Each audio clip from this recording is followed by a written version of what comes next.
ខ្ញុំមិនទាន់បានយកឯណាអញ្ចឹងក៏ល្អថ្ងៃក្រោយបើចង់ជាអ៊ីទីក៏បញ្ជីកំណត់ថ្ងៃសំច្បាស់លាស់មិនបានចង់ផងហ៎ស៊ូជីងមីងឥឡូវឯងចេះគិតហើយតើមានប្រពន្ធកូនហ៊ានបោះបង់បងស្រីចោលហ៎ចាំមើលស្រីចង្រៃពិតមែនបងស្រីខ្ញុំមិនបានចាក់រូបអ្នកណាទេខ្ញុំគ្រាន់តែមិនចង់ឲ្យយីយីឃើញបាយទៀតហើយក៏មិនចង់ឲ្យខកអត់ថ្មីកូនត្រូវគេលួចយកទៅដែរថ្ងៃក្រោយបើមានអ្នកណាមកយកអ៊ីទីមិនបាច់ខ្លាចទេមានបងនៅទីនេះហើយពីមុនបងមិនមែនអញ្ចឹងទេពីមុនបងមិនមែនជាមនុស្សទេម៉ាក់កាត់ខោអាវថ្មីឲ្យកូនមែនកាត់ឲ្យកូនឥឡូវវាមានលុយហើយសូម្បីតែបងស្រីបង្កើតក៏វាហ៊ានកាប់ដែរចង់ឲ្យស៊ូជីងមីងស៊ុយទេបើចង់គុំសម្លឹងមើលតែសាច់បន្តិចបន្តួចហ្នឹងចង់បំផ្លាញវាត្រូវផ្ដើមពីរោងចក្រថ្នាំដល់ពេលហ្នឹងអញគ្រាន់តែជួយធ្វើសាក់សីឲ្យយើងទៅបានហើយគេថាលុយជីងមីងរាល់ថ្ងៃមិនមែនបានមកពីលក់គ្រឿងសមុទ្រទេថាវាមានទំនាក់ទំនងជាមួយរោងចក្រថ្នាំនៅទីក្រុងនឹងមិនមែនរឿងលេងសើចទេណារឿងរោងចក្រថ្នាំមិនងាយពាក់ព័ន្ធទេរោងចក្រថ្នាំហ៎ជារោងចក្ររបស់ប៉ាលីចៅតាស៊ីអើកាត់អីហ្នឹងបងអញលួចតាក់ទងលីចៅទៀតមែនទេគ្មានទេចង់មិនអ្នកភូមិនាំគ្នានិយាយថាបងមានពាក់ព័ន្ធពីរឿងរោងចក្រថ្នាំប៉ានាង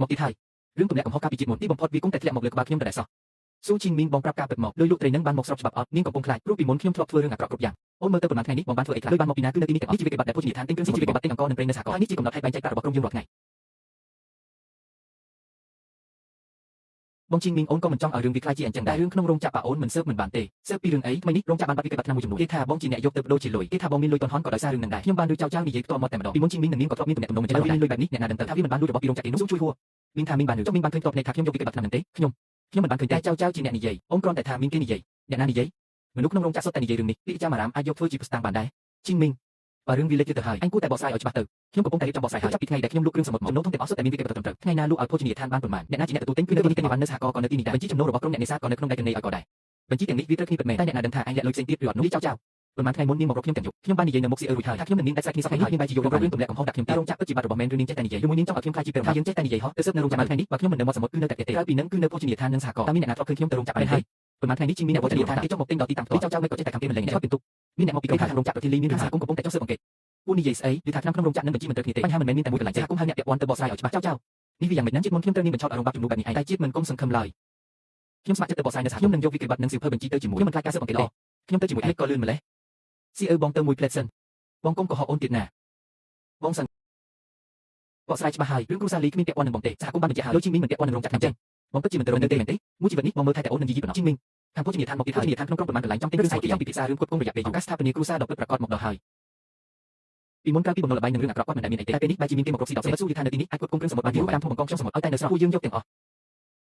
និយាយគ្នាបានប៉ុន្តែរាល់សម្ដីនៅថ្ងៃនេះនិយាយឲ្យច្បាស់នៅមុខកណេឲ្យកភូមិលោកពិតជាប្រុងប្រយ័ត្នមែនមិនមែនប្រុងប្រយ័ត្នទេគឺដួលមួយគ្រាចេះមួយក្បាច់ឥឡូវខ្ញុំមានប្រពន្ធកូនហើយមិនអាចរស់នៅលេមឡាមដូចមុនទៀតទេលោកប្រាប់ពីច្បាប់ទម្លាប់សមុទ្រនិងបង្កងគឺជាទំនិញលេខ1តាមថ្មនិងបង្គារក៏ចាត់ជាទំនិញលេខ1សម្រាប់គ្រប់គ្រងព្រៃធម្មតាទូគ្រប់គ្រងឲ្យហាងបាយក៏បានឬទុកដោះដូរស្បៀងក្នុងភូមិក៏បានងាប់ក្តាមងាប់ហាមបន្លំលក់ជាមួយរបស់ក្តាមដែលទុយពេកនិងត្រីទុយពេកគឺមិនទទួលទិញទេទុយក្តាមទុយក៏ជារបស់បានមិនទទួលទេថ្ងៃនេះយើងចាប់របស់ទុយអស់ឆ្នាំក្រោយពូមានខ្ញុំមិនមែនរកស៊ីតែមួយឆាប់ទេខ្ញុំចង់ឲ្យគ្រួសារខ្ញុំមានបាយហូបហើយក៏ចង់ឲ្យអ្នកភូមិមានបាយហូបរហូតទៅមុខដែរច្បាប់នេះល្អណាស់ចុះតម្លៃគិតយ៉ាងម៉េចតម្លៃគិតតាមគុណភាពរបស់រួមមានតម្លៃរបស់ធំមានតម្លៃរបស់អ្នកទាំងអស់គ្នាចង់ចំណេញខ្ញុំយកតែមិនអាចលាយបញ្ចូលគ្នាដើម្បីតម្លៃទេទំនិញតម្លៃល្អគឺត្រូវរឿងហើយពួកយើងយកព្រមយកបងរាល់ពេលប្រកូលអីវ៉ាន់ត្រូវទូទាត់លុយនៅនឹងមុខឲ្យច្បាស់ពីគេបាត់ត្រូវសរសេរប្រភេទនឹងទម្ងន់ឲ្យលម្អិតការបែងចែកលុយក្នុងភូមិក៏ត្រូវធ្វើតាមច្បាប់នេះដែរលើកនេះគាត់ពិតជាប្រែប្រួលមែនខ្ញុំជួយរៀបចំអីវ៉ាន់ដែរ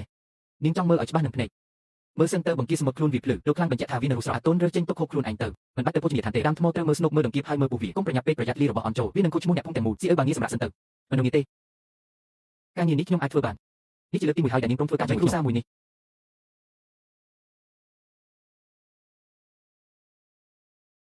របស់នេះស្រស់ណាស់ក្តាមក៏សាច់ថតល្អដែររៀបចំបានស្អាតល្អទៀត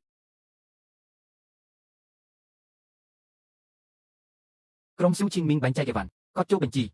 បង្គារស់ក្តាមថ្មមីងវ៉ាងក្រែងកលេះកន្ត្រកកត់ចូលបញ្ជីដែរយប់នេះផ្ទះខ្ញុំអាចទិញស្បៀងបានខ្លះហើយថ្ងៃក្រោយឲ្យតែគោរពតាមច្បាប់ជីវភាពនឹងកាន់តែប្រសើរឡើង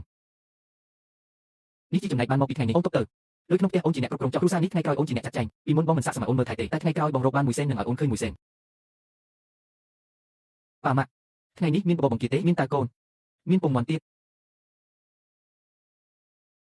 ខ្ទង់នេះមិនអាចរស់នៅទៀតទេពេលរដូវរងាចូលមកដល់ស៊ីអើនឹងយីយីប្រកាសជាងាយស្លាប់ហើយស៊ីអើថាមិនចង់សង់ផ្ទះថ្មីមួយឲ្យអូននឹងយីយីសង់ផ្ទះថ្មីមិនឲ្យអូនរស់នៅផ្ទះទីដំបូងនេះទៀតទេមិនឲ្យយីយីរងាជាងនៅរដូវរងាហើយក៏មិនឲ្យគេថាអូនយកបងមានតែការលំបាកទៀតដែរយីទើបតែរកលុយបានប្រហែលថ្ងៃសោះចង់សង់ផ្ទះថ្មីស៊ូជីងមីងអញមិនខ្លាចរលីទ្រព្យក្នុងផ្ទះអស់ទេឯនោះចំណែនមកដល់